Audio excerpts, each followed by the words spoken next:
Okay, I've got kind of a crazy question.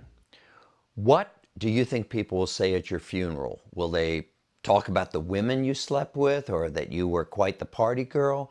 Will they say you made a lot of money and bought expensive cars and went on lavish vacations? If you're in the corporate world, will they say that you climbed to the top of the ladder by stepping over people?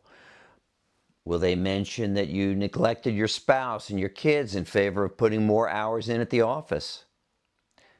If you owned a company, will they say you refused to provide health care for your workers or you laid off employees who had dedicated their lives to your company? If you're a politician, will they describe how skilled you were at ducking difficult questions? Will they mention that you're always willing to compromise your values to win the next election?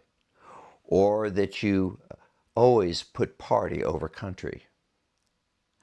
Are they going to say that you refuse to speak out against injustice? Or that you cut health care to the most vulnerable and voted to eliminate programs that provide food and medicine to the poor overseas? Will they mention that your proudest achievement was supporting tax cuts for the rich? Will they say that you scapegoated immigrants and claim they were poisoning the blood of our country?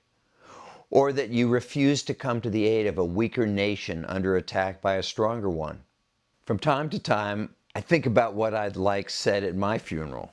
I hope in my eulogy I'll be described as a good father, someone who was generous to those in need, and a person who fought to preserve our country's freedoms. The senior pastor at my church says men are to be protectors. I hope when they lower my casket that they'll say that's the kind of man I was.